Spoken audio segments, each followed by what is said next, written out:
Welcome. Is there a way to do an intro without sounding like a FM radio douchebag? No. Welcome!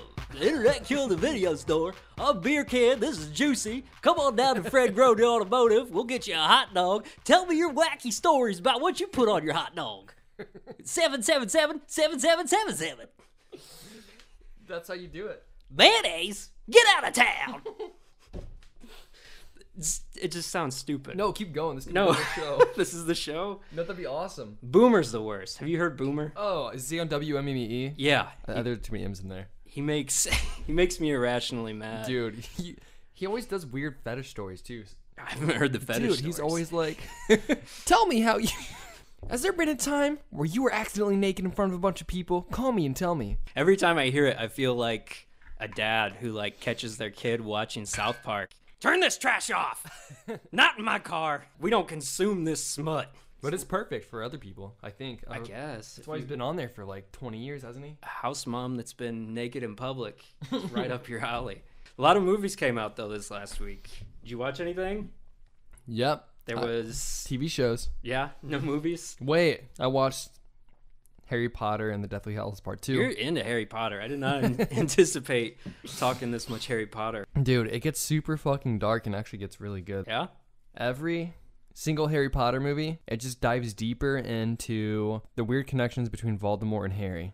It's very fucking cool. Yeah. I didn't think it'd be cool. I thought it was just a bunch of nerds and wizards, and there's actually like a very cool story and connection between the villain and the hero.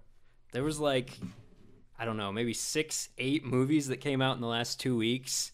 And the two that I wanted to see the most, Name them. Forever Purge and Zola. Oh, you like the Purge series? Each one gets better, just like Harry Potter. It gets more and more in depth. I'm judging you. I've never even seen it. You've never seen them? No. The first Purge, which is ironically the fourth movie, is the best one. So it's like Star Wars? They go in reverse? No. Well, that one does. Okay. So the first, this is going to be confusing as fuck. So the original Purge movie is not very good. It's a cool concept, but then it's just like a bad horror movie. Purge Anarchy is also bad, but Purge Election Year is really good, and the first Purge, which is the fourth movie, is very good. But yeah, anyways, so there's like 8 of these movies, and the only 2 I didn't watch were the 2 I wanted to see most because they're only available in theaters. Hell yeah. Go to AMC. Exactly. So we've got all these blockbusters coming out, and Black Widow, the perfect big summer blockbuster movie, it made, I think, like $80 million in theaters, but it made $60 million from people who paid the extra $30 on Disney+. It made $60 million on Disney Plus. Yeah. How? Did they even charge for it? Yeah, it's an upcharge, like a pay-per-view price. Oh, how much? I think it's $30. It's either 30 or 40, but yeah, there was that many people willing to pay that to watch it at home as opposed to in theaters. It was almost interchangeable. I guess it's really not that bad if you think that one household, that's going to be like, that can be anywhere from like 2 to 8 tickets. Right, depending on if you're Mormon or non-Mormon. Right. You can all pitch in and get a living room full of people and only pay $30, where you guys will be paying $90 at the movie theater. But everybody kind of was concerned about being able to replicate the same kind of revenue from a box office, having a big theatrical release, but Black Widow kind of did it, and that's exactly the movie they're worried about losing revenue from. So I thought that was kind of interesting to see. Especially because you have A Quiet Place and Fast 9 just came out, and they barely made more than Black Widow, and those 2 weren't available on streaming platforms the same day. Okay, so what's your consensus? I think you need to sell AMC now. I think they're dead. Don't say that. But you said Black Widow made more. It made barely more. I mean, it made $80 million in theaters and $60 million at home. And that's there's no from people overhead who for already home. have Disney Plus subscriptions also. It's not like you could just buy Black Widow. You had to have Disney Plus and you pay $30 on top of that. Okay. Hear me out. I'm just piling on. Listen, but AMC just started doing live esports. Free popcorn, I know. No, shut the fuck up. So they had like that McGregor fight that was this weekend. Right. They hosted that in their theater, and people were willing to pay to go do that. But wouldn't you think more people probably paid to watch it at home? There wasn't even okay. My point is they weren't even offering it. No, because at home it's like $50-$60. But if you get that living room full of people, I'm just saying they're doing something new and adaptive. So our argument about movie theaters 2 weeks ago is in the same place. No. We're just in reruns. I'm just saying Sorry. it could change a little bit just because the things movie theaters offer. Right. There's all these kind of shifting windows of what content is. Like TV shows, like nobody watches them on a TV hardly. You watch them on a laptop, you watch them on your phone. You're not watching them on broadcast TV. You're streaming them whenever the hell you want. Even like the Fear Street trilogy that's on Netflix right now. Yeah. I mean, it's basically a TV show. You're getting 3 installments. They're hour and a half pieces. It's like a mini series, but they're calling them movies. But it's only on Netflix. It's not in theaters. All these lines are just getting blurred where anything can be anything. Which brings us to what we really wanted to talk about today. Yeah. Bo Burnham, billed as a comedy special, but I mean, Yep. It's not like Eddie Murphy standing up and doing an hour and a half of jokes. It's more of like segmented videos and skits, and it's really unique. It's like watching his YouTube channel. Right, it is. It's like a YouTube channel. There's songs, but it was really, really interesting. I feel like it's a really good time capsule for the whole quarantine experience. The content of the songs, the weird, isolated monologues in between sets. Mm-hmm. It gets really dark. It gets really funny. It's Yeah, just, he wants a bullet in his head at one point, he said. it's strange. It's really strange. And it feels like a metaphor for comedians and entertainment as a whole, where he's using this whole thing as an escape, as a distraction from what's going on around him. And you find a lot of comedians like Jim Carrey or Robin Williams have these really dark sides where they want to make people laugh because they want to offer people a way out of these dark feelings that they're going through because they're familiar with them. Yeah, man. What'd your mom want? I don't know. She never leaves me a voicemail. Sorry, yeah. That's the worst. My mom called me, and she left me a voicemail. I was down in Florida at my aunt's house, and I watched it out in her living room. So my mom came out, and she's like, what is this? And Haley's there, and Haley's like, turn this off. This sucks. Because she was playing her Nintendo Switch, and if you're not like paying attention to like what's being said and why he's saying it, you're not going to get it. You're not going to think it's funny. So if you're just like tuning in and out and hearing this guy playing music, breaking in and out of different characters, you're going to be really fucking confused. I feel like a lot of people are describing it like, oh, he's like a Weird Al. That's totally discounting what he's doing. Yep. It's more like John Oliver doing like a quarantine special on Sesame Street. It kind of struck me also that like a lot of the content of the songs were similar to songs that had been released and didn't do well. His song about the internet, or the Welcome to the Internet, Everything All the Time. Arcade Fire released a song called Everything Now 4 years ago, and everyone hated it. But it's essentially the same thing, but because he has that self-deprecating humor and doesn't take himself as seriously as Arcade Fire obviously does. Yep, I think that's what it is. It goes over a lot better. Same thing with Father John Misty. His whole pure comedy album is really similar to that special. And I really liked it, but yeah, a lot of people thought it was pretentious and way too self-serious, but it has a lot of the same themes. It's just different packaging. He does a really good mix of things. He even questions himself. He's like, is comedy dead? But he says it in like a satirical way. Like he's not being, I don't think he's being 100% serious. Right. He even has that line about what is the way I can help, but still make myself a lot of money and the center of attention. Yup. And that right there, that was like the tone for the whole thing. My favorite bit that I remember the most vividly was he's like just standing in the sun and talking about going out and collecting experiences to bring them back to the digital world. It's really bizarre. He likens it to an analogy of like a coal miner. You're just going out into the world to gather materials to upload them to the internet. Like that's your whole purpose in life, which is really fucking bizarre to kind of think about. People do kind of act that way in a sense. Yep. You're going on a vacation for fucking Instagram photos. You're having this event so you can get more Facebook followers. It's really fucking weird and ominous to think about things that way. I think a lot of it's survival instinct, and a lot of that anymore is based off of how many people you know, how successful you are. We've adapted in a way. We don't need to like be able to build ourselves a house anymore, like get our own food. We just need to be super fucking popular and have a fuck ton of connections. A social network. Yeah. Yeah. That's how you get ahead. Weird. It is who you know and where you can plug in.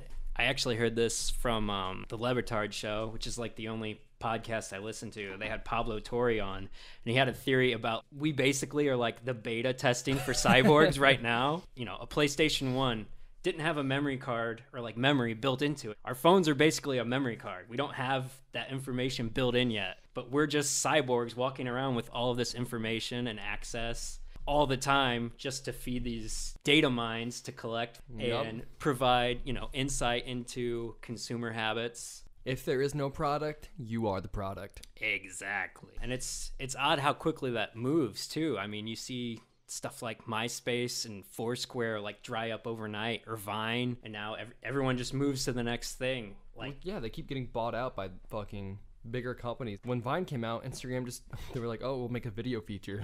It was like fucking done overnight. Exactly. Well, that's another scary thing about having these mega corporations where all the sources are going to one company. If you have all your information pooled in one source, like, that's really pretty fucking dangerous when you have information that's, you know, vulnerable, that can be accessed, that can be used to target individuals. And the greatest security blanket America has is that we don't have any neighboring threats right on our shores, but the internet's fucking global. I feel like the next war is going to be instigated through the fucking internet. Yeah, dude, definitely will. It's going to be a hack. I mean, they basically hacked our election. But anyways, the Bo Burnham special is super good. The songs aren't anything like musically that are like spectacular, but just the vocal melodies and the lyrical content was insanely good. I've been listening to the songs nonstop ever since. Should we move on to the next thing that's on here? Probably. Space Jam. What's your feelings on the original? What's Brendan Fraser have to do with any of this? Oh yeah, I got Brendan Fraser in the in the notes. Just are they making another Mummy? No. This is a segment we like to call Google It. Google Brendan Fraser 2021. I saw him in a movie called No Sudden Move, and he's massive. He's put on so much weight. You're not even gonna believe me. Fraser. No, you spelled it like Kelsey Grammer Fraser. He's playing He's a psychiatrist, right? No. He's playing like a 600-pound man in this Darren Aronofsky movie. Dude's going to win an Oscar. I'm calling it right now. Is this method acting or is this just life? No, this is, you're going to play a 600-pound man. You need to get fat. That's fucking crazy. Man. Is that really what he's doing? Yeah. He's winning an Oscar. I'm calling it now. Brendan Fraser's fucking kooky. He is. I don't know if for some reason, I feel like he's kind of a joke. He is. Like to a bunch of people. He was in the Looney Tunes movie, and he was less believable than the cartoons were. I stumbled on that. That was bad. Dude, cut that out. He was like a spaz in The Mummy. He's a spaz in everything. He's a spaz in fucking Monkey Bone. Oh, he's in Tarzan, too. Oh, Monkey Bone, dude. I forgot about that movie. I never saw Monkey Bone. I saw the trailer a lot. It's got Brendan Fraser and Chris Kattan. That's a fucking cast for you right there. Who the fuck is Chris Kattan? The guy, Mr. Peepers from Saturday Night Live, who just like jumped on the table and spit bananas at everyone. What the fuck? You never watched Saturday Night Live? Google Chris Kattan, Mr. Peepers. We're just going to Google shit now. Oh, yeah, dude. You just say Night at the Roxbury. Yeah, that too. I mean, Mr. Peepers is the go-to, but yeah. Mr. Peepers. They didn't make a movie out of that one. Okay, what all SNL skits have been made into movies? Wayne's World, Coneheads. Magruder was good. Yep. MacGruber. Sorry, dude. What's the other one? Night at the Roxbury. Oh, that was an SNL skit? Yeah. Ladies Man. I don't know. There's a lot. We're just listing things now. That's still cool to think about because I've never really thought about it. I didn't know there were that many other ones. There's a lot, yeah. Besides Wayne's World. Blues Brothers is the original, right? Oh, I did not know that. Yeah, I would think so. I don't know if that was actually a skit or if they just randomly did that on Saturday Night Live. I have no idea. Did you watch I Think You Should Leave with Tim Robinson? He got fired from Saturday Night Live, and he does this sketch show on Netflix now, and it's so fucking funny. It's better than anything I've seen on Saturday Night Live in a decade. So this dude just destroys shit? Yeah, this is Mr. Peepers. We're watching Mr. Peepers. This is our reaction to Mr. Peepers' video. We're going to do a reaction to the reaction? Yes. We may cut this out. So he's just a monkey. He eats animals, he eats apples and spits it everywhere. This is just nonsensical. Yeah. It's just a grown man coming in, acting like a monkey, but acting like a child too. Yeah. I think they put Chris Kattan in Monkey Bone so that Brendan Fraser felt more believable. So do you like the original Space Jam? Yeah, totally. I've definitely seen it. I haven't seen it. You've never seen Space Jam? No, and that's embarrassing to me. I can't believe you've never seen it. So I know. That's why I don't want to say it. How old were you when it came out? Fuck if I know. When did it come out? Like 95? Fucking 3. Okay, so that's why. But still, Looney Tunes is a big deal. I can't believe you've never seen it. Yeah, it wasn't that big of a deal. I mean, there was merchandise everywhere. McDonald's. I was 3. Michael Jordan. You bought that shit everywhere. Yeah, I don't know, man. It escaped you. It did. I think I was a little too young. Okay. Like, if I would have been 6, I would have been good. Or So 7. you've never seen Space Jam. No. You're a LeBron fanboy. Okay, I'm going to see the new one. LeBron wasn't in the last one. So you're going to see the new one, yeah. What a bad argument. No, I wasn't an argument. I was just asking what your interest level is since you've never seen the first one. I have a big interest level. Okay, his name's LeBron. Do you think he's a good actor? Have you seen him act in anything? Trainwreck. What'd you think? I thought he was decent. Yeah? I didn't think he was bad by any means. I mean, John Cena kind of upstaged him a little.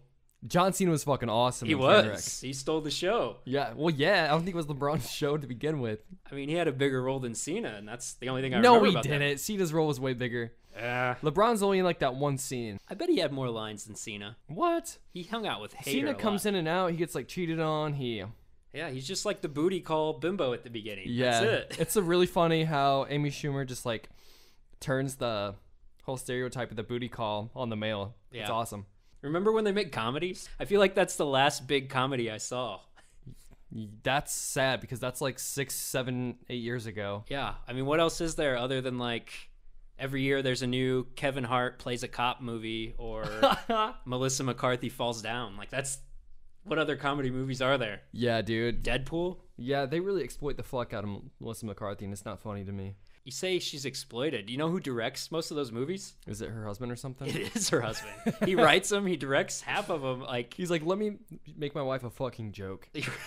it's hilarious to watch you fall down and be a overweight goon. Let's make some money on this. Yeah, dude. I think that's super weird. I don't find humor like that very funny at all. Like cheap humor where a fat person farts or somebody's falling down or Yeah. just like, I don't know. So who do you think has a better shot of showing up in Space Jam?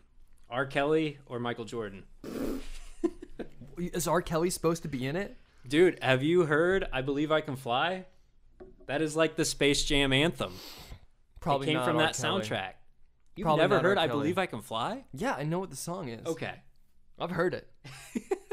You don't have to lie if you haven't. No. I feel like you're getting defensive now about your Damn, lack yeah, of Space you're gonna Jam believe me. knowledge. No, I've heard I Believe I Can Fly. I believe I can fly. But it's like iconic with the movie. Oh, I didn't know that. So they're just going to ignore both of those huge things? Because Jordan's not going to want to be in this. Fuck no, why would he? He hates all the LeBron comparisons. But how do they explain the sequel without him in it?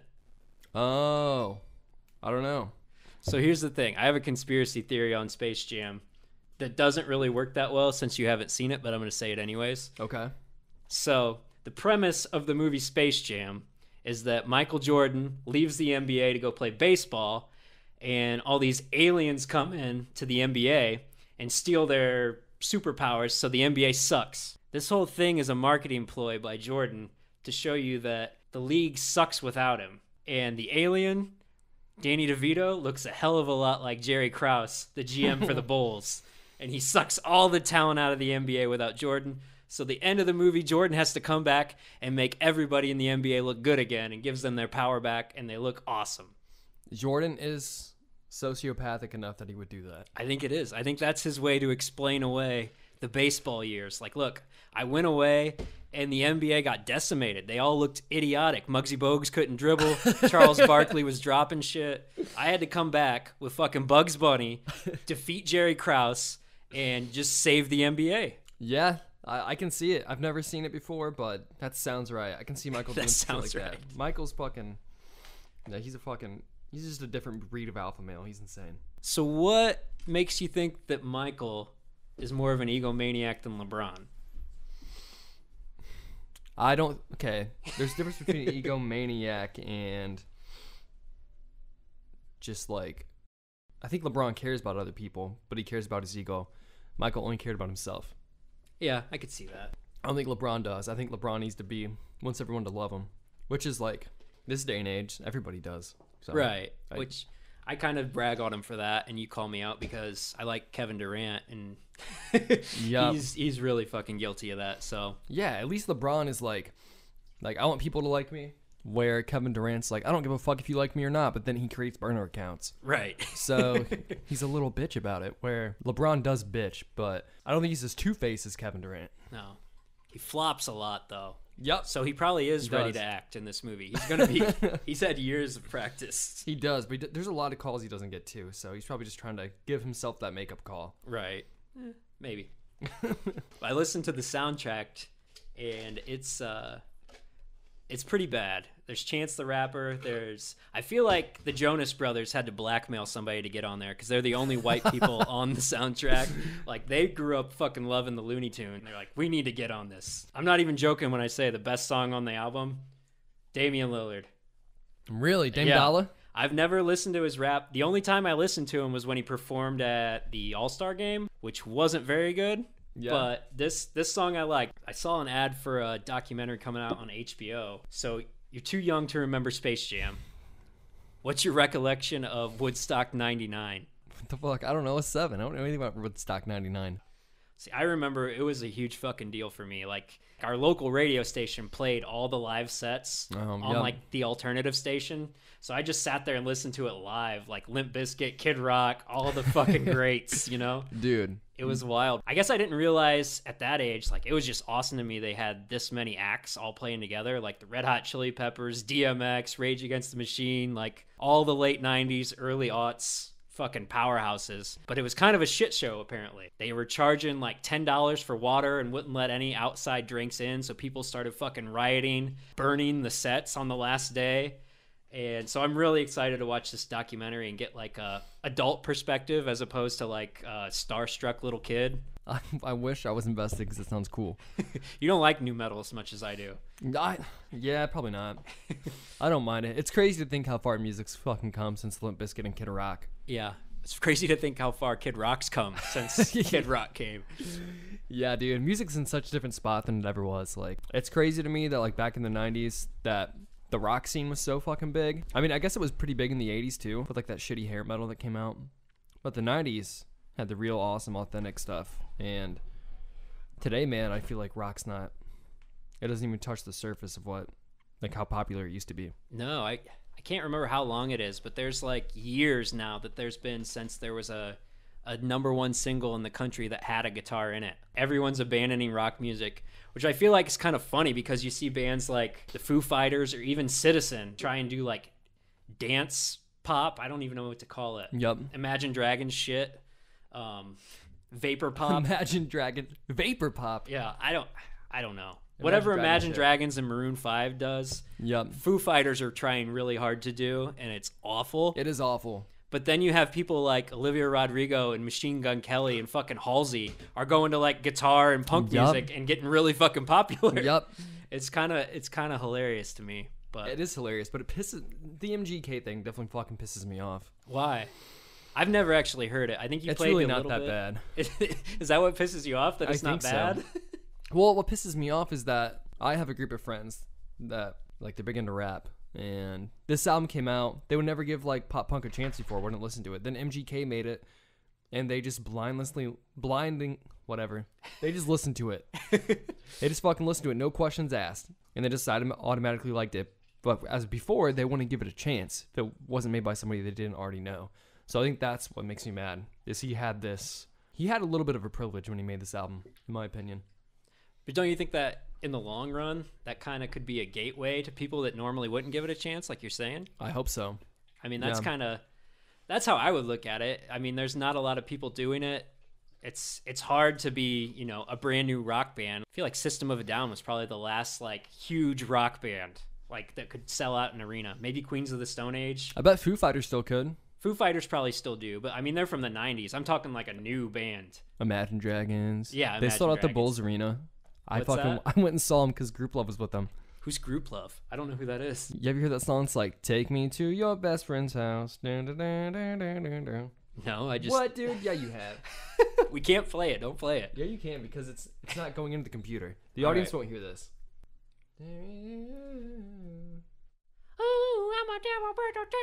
Oh, yeah.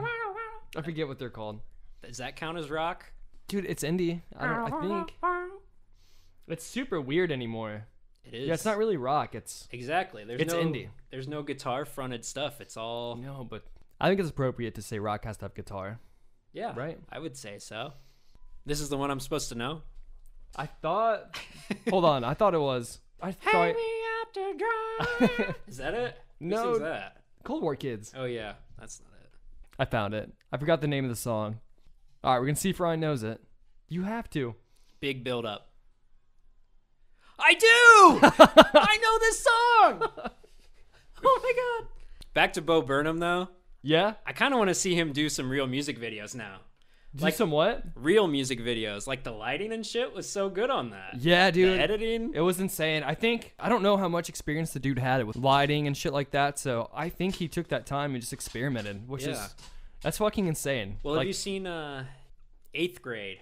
It was a movie that came out, and it's got a lot of the same themes. It talks about social media and just being like an 8th grader growing up with fucking Instagram and all this, basically the internet.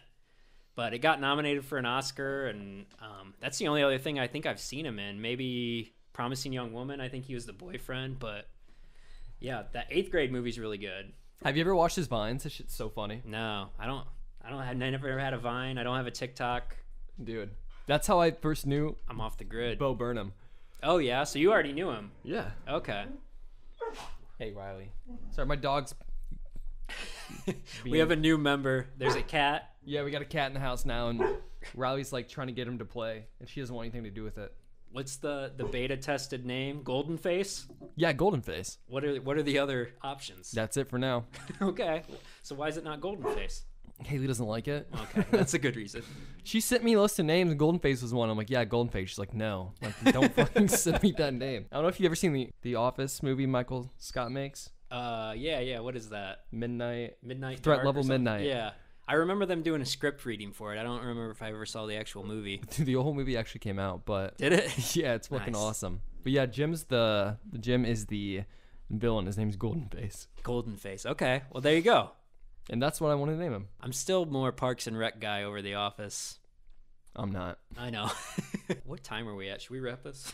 We still got more to cover. We got to go. No, we don't. What do we got to cover? 4 albums. You say something about foxing on there? No, I didn't. Foxing doesn't even have 4 albums, do they? No. Look at your notes, dude. Oh, stuff coming out, yeah. There's a lot of really good records coming out in August, but, I mean, have you listened to any of the Foxing singles? The new ones? Yeah. No, is it like Near My God stuff? Or? I don't know. I haven't listened to them. That's why we're not going to talk about it. All right, I'll listen to them next time. Okay. And Manchester Orchestra stuff. It's cool because Foxing and Manchester Orchestra are going on tour, and I'm going. I think you're looking at last time's notes. Episode 2 outline? I don't know. Oh, yeah, there it is. Never mind. I remember why I have this in the notes. Fucking idiot. Okay. Cut all that. So remember last time? We're going to go back. Stop. Riley's eating the poop scooper for the litter box. She's got in big trouble. So remember last time we were talking about Spotify streams and revenue sharing. And you were like, well, if every song gets 1 million plays, they make $30,000. So I looked up a few bands, and this isn't all the plays, obviously. It's just their, 10 most popular. Foxing and all their songs they've released, they have 6 songs that are over 1 million plays. Yeah, okay. Manchester Orchestra has 6. World is a Beautiful Place has 4. Manchester Orchestra only has 6? Yeah. But to be fair, one of those songs, I'm pretty sure has 13 mil. Probably. But, again, that's only one. Free Throw, they've got 5 albums out, and they've got 4 songs. All right, but what about instead of counting how many have 1 million? What about how many millions? Because they're getting paid by the millions, right? I don't think so. I think they get paid regardless. But that was just the equation we had. Oh, okay. I think it was 1 million plays was $2,000. Now I got to look back at the notes from last time. Oh, shit. That's not good. No, it's not. I'm surprised. Yeah, even Foxing only has 6. A lot of people go on YouTube and watch it for free. Right. You can go on YouTube. You can go on wherever. And a lot of those bands don't monitor, because some will have their own Vivo channels. Right. Where they get paid for it. I like going to Bandcamp, but I mean, if you listen to a record there, they're not getting anything from it. Yeah, they're not. Unless you buy it. So Spotify, 1 million streams generates $2,500. Yep. And they've got 6 songs with 1 million. So, I mean. Who does? Foxing. Damn, on It's not a Spotify? lot. Now the dogs are fighting. What about Apple Music? Is theirs different? Have you looked up there? I haven't. We need a researcher on this show, I think. Somebody that could easily be us. Sits on a laptop the whole time. Yeah. I'll just bring a laptop next time. You got a computer next to you too. You Shit. could use that. That's sensitive though. Do you cringe a little bit when somebody touches your computer or phone? Like, yeah, maybe my phone. That's not even my computer. You can use Okay. it. see, it's not even your computer. Who knows what I'll Yeah. uncover? Haley's family photos. Exactly. That could be embarrassing for everyone. All right. You want to get to recommendations? What do you got? Or are we doing this 4-album thing? We don't have to do the 4-album thing. Why not? I don't know. Did you prepare? You got any nominees? So I like Green Day. I like Green Day. I like the Green Day one you have on there. I like turtles. So basically, this all just stemmed from some random person on Twitter saying that Rise Against has the best run of 4 great albums in a row. No way, it's true. And not only is that one of the dumbest things I've ever heard, they didn't even list the 2 best Rise Against albums. So who do you got? I've got a list of Shit. 4 great albums. I think that Green Day list is super good. Green Day, yeah. So what would be your list of 4 Green Day? Because I'm sure I probably don't even have the same 4 Green Day records you do. Shit, does it have to be in a row or can it Yeah. be any 4? Nope, that's the rule. In a row. Well, it's gotta- consecutive. you gotta have Dookie in there, so you gotta start with Dookie. That's what I had. Dookie, Insomniac, Nimrod, Warning. Yep. I mean, that's pretty impressive. Do you like Insomniac? I love Insomniac. See, I can skip that one. I'm not as big a fan, but I know a lot of people don't like Warning, so it's kind of interchangeable. Yep. Warning got a lot of backlash because it was weird. It was different than all their other shit. I liked it, though. It's got the harmonica. It's got a lot of different instruments. Insomniac, dude, is just like a fucking dark rock record. The lyrics on Insomniac, I think, are my favorite. He had a kid and couldn't sleep a lot, so that's where he would like brain stew and shit. And he was just like claustrophobic and very like detached from the world. It's almost like he was in quarantine writing that album. So his lyrics reflect that. Which Green Day is the best? Dookie or Nimrod? Or Insomniac? Dookie. Dookie? Yep. I think I'm starting to lean towards Nimrod. I know you don't like long records, but It is pretty long. it's got so much territory it covers too. Like Yeah, it does, man. It's got some of the like in your face, like the Grouch and stuff like that. You got Hitchin' a Ride, Good Riddance, still probably like their most popular song, I'd say. Yeah. Maybe American Idiot. I don't know. Basket Case, pretty fucking popular. Right.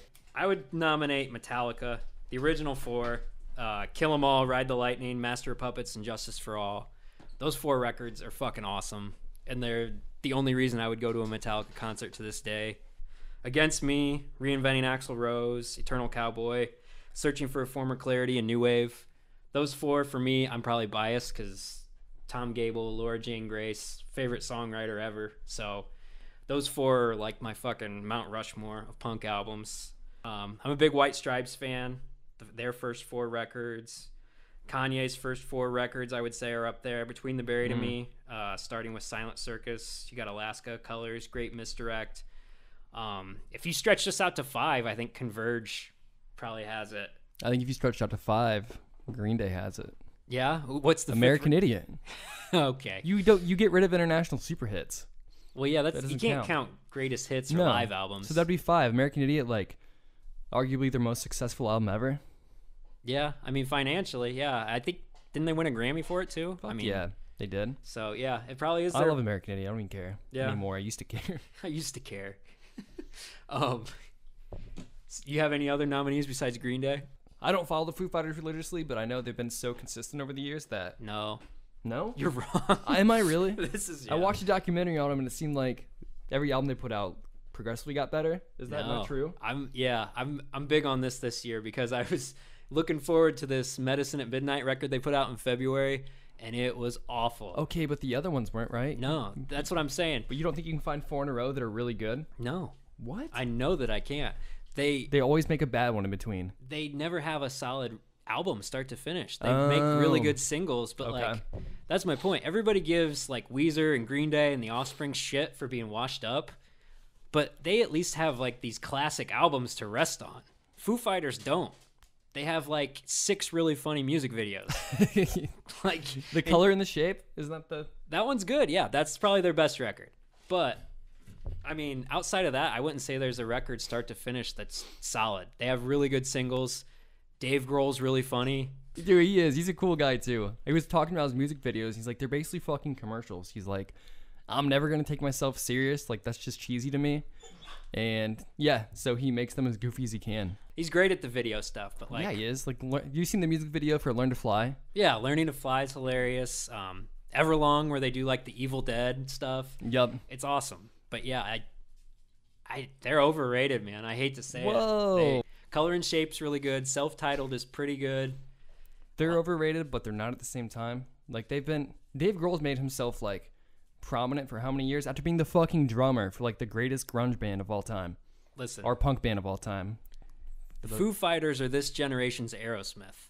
Oh my god. They've never been the best. They've just been around the longest. Damn, that's rough. That is rough. I don't know if I agree with it in every sense, but I do in some. You will. Damn. I don't want to. That's sad. I love Dave Grohl. He's a fucking... I love Dave Grohl too. People used to like Steve Tyler before he looked like somebody's drunk aunt. The dude fucking...